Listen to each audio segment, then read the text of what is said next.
Retour sur les moments forts du Grand Prix d'Italie en 2026. Un retour sur un circuit qui n'avait pas vu les GP depuis 20 ans. Montevarchi en Toscane. Première manche MX 2. D'abord avec un Vauxhall Shot à mettre pour le numéro 1, le champion du monde en titre, Simon Lagenfelder, qui prend le meilleur départ. Devant Julius Mikula, le Tchèque, de retour aux affaires. On retrouve en troisième position Sacha Konen. On retrouve Yamaha d'usine derrière. En quatrième position, qui passe troisième ici, Valerio Lata. Valerio Lata qui se fera ensuite déborder par un Guillaume Farès en mission dans cette première manche. On se bat ici pour la seconde position. Lagenfelder est devant. Sacha Konen trouve également de belles lignes sur un circuit sec à Montevarchi pour prendre le meilleur sur Valerio Lata à son tour. Farès prend le meilleur sur Julius Mikula, part à la chasse de Simon Lagenfelder. Magnifique trace ici à l'intérieur, resserre la ligne, c'est fait pour Guillaume Farès. On ne reverra plus le pilote espagnol dans cette première manche. Derrière, Liam Everts s'attaque également au pilote tchèque numéro 20 sur la KTM, Osika. Ça passe ici pour Liam Everts dans les descentes sinueuses de Toscane. Un peu plus devant, Sacha Konen qui fait, avec les mêmes lignes, un dépassement sur Simon Lagenfelder. On se bat ici pour la seconde position. Devant, Guillaume Farès a déroulé dans les derniers tours, remporte la première manche MX 2. Devant Sacha Konen, Simon Lagenfelder est troisième. Pour compléter ce top 5, on retrouve Liam Everts 4e, Mathis Wallin 5e, Julius Mikula 6e devant Camden McLellan. Belle performance pour la France avec Maxime Groner en 9e position devant Zanki.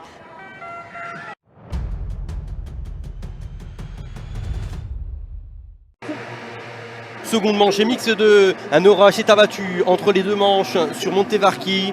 Une légère pluie venant rendre le circuit un petit peu plus glissant qu'en première manche. C'est de nouveau Simon Lagenfelder qui signe le second Vauxhall Shot. On retrouve Sacha Konen qui attaque dans les premiers virages ici, qui scrub très fort la table. Ça passe pour Sacha Konen.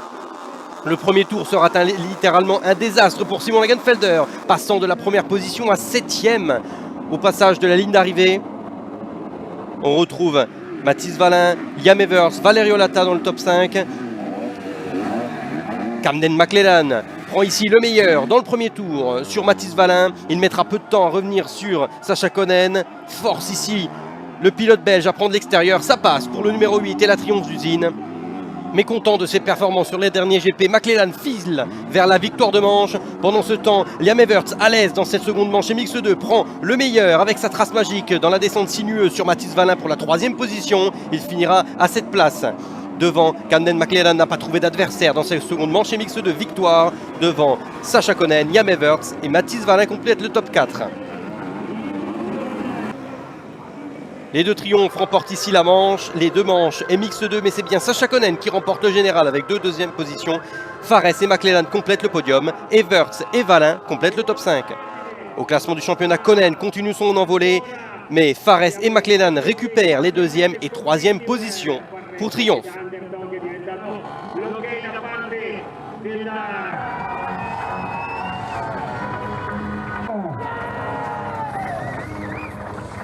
E sempre la che viene riconfermata per Sacha Konen.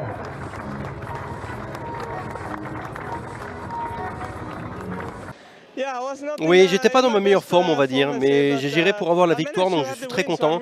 Camden poussait très fort dans la seconde manche, c'était très difficile. Il a réussi à passer. J'étais pas le meilleur ce week-end, on va dire, mais il faut l'accepter. Avoir le général, c'est très bien.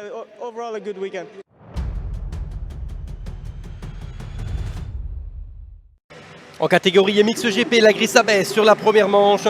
On retrouve Jeff Herlings parti en milieu de grille qui fait un gros freinage devant tout le monde. Vauxhall Shot pour Jeff Herlings. Tom Vial, son coéquipier, de retour aux affaires ce week-end, tente de prendre le meilleur dans le premier virage. Ça ne passera pas. Jeff Herlings qui garde la tête. On retrouve derrière Maxime Renault, Luca Konen bien placé, Calvin Vlonderen dans le top 5. Problème pour Tim Geiser qui accroche le cale-pied avec sa roue avant au premier virage. Il devra rentrer en pit lane pendant un tour pour changer la roue et revenir en course. Il terminera 21e aux portes des points. Pendant ce temps, Maxime Renault prend le meilleur sur Tom Vial, ici pour la seconde position. Derrière, Calvin Vlonderen, de retour en forme. Après avoir trouvé les bons settings sur sa Ducati d'usine, prend également le meilleur sur Tom Vial. Il passe en troisième position. Derrière, Luca Konen trouve ses lignes petit à petit. Il prend l'avantage dans un premier temps sur Tom Vial. Il fera de même un tour plus tard, ici, sur Calvin Vlanderen à l'intérieur. Devant, Jeffrey Herlings et Maxime Renault se tirent la bourre depuis des tours et des tours jusqu'à ce que Luca Konen les rejoigne dans le dernier tour. Un dernier tour sous tension entre les trois hommes, personne ne craquera. Herlings passe le drapeau à damier tenu par la main de la légende du Dakar, Nani Roma. Maxime Renault est second, Luca Konen troisième, Calvin Vlanderen signe une belle 4e position devant Tom Vial qui complète le top 5. Derrière on retrouve Romain Fèvre, André Adamo, Yann Pansar qui signe une belle 8e place. Forato est 9e, Paul Jonas complète le top 10.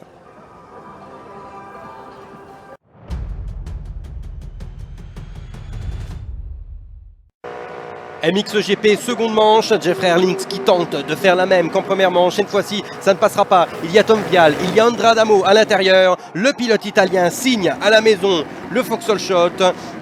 Mène la cadence dans ce premier tour devant les fans qui le poussent. On retrouve Tim Geiser qui est en deuxième position. On retrouve Vial, Herlings, Konen juste derrière en embuscade. Jeffrey Herlings qui passera très vite à l'attaque sur Luca Konen. Ici, s'infiltre à l'extérieur. Ça passe pour le pilote néerlandais. Grosse chaleur ici dans les vagues pour Jeffrey Herlings. Luca Konen en profite. Mais Herlings ne lâchera pas, repousse presque à l'erreur. Luca Konen qui a également une chaleur dans le premier tour. Herlings repasse.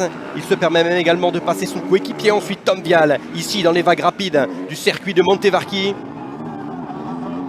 Luca Konen partira ensuite à l'attaque également du numéro 16 sur la HRC Petronas. Ça passe pour Luca Konen. On se bat ici pour la 4e position. Pendant ce temps, Tim Geiser qui force sa voie jusqu'à la tête de course. Il pousse Adamo. On retrouve également Herlings qui en profite. Un petit peu derrière pour le top 5. Romain Fèvre prend l'avantage sur Maxime Renault.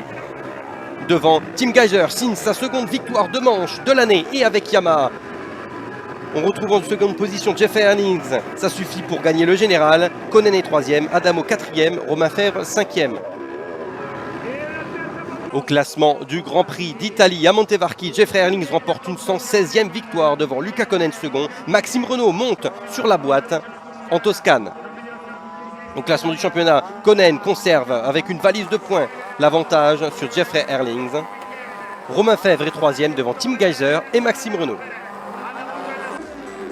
On notera que Kay de Wolf retombe à la 7e position du championnat. Il a chuté pendant les temps chronométrés du samedi et n'a pas roulé pendant les manches qualificatives et de Grand Prix ce week-end.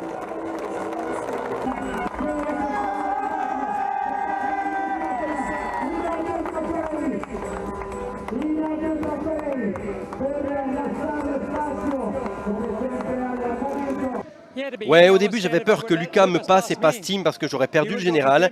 Et quand j'ai vu que Luca était vraiment sous contrôle, je me suis dit que je pouvais faire deuxième parce que j'avais beaucoup de mal à vouloir passer Tim. J'avais la même vitesse mais j'avais pas la vitesse suffisante pour pouvoir le dépasser. Donc je me suis dit que deuxième c'est bien. J'ai pris beaucoup de pierres, c'était vraiment difficile ce week-end. Mais je suis très content. Merci à tout le team Honda HRC Petronas et on se voit au Portugal.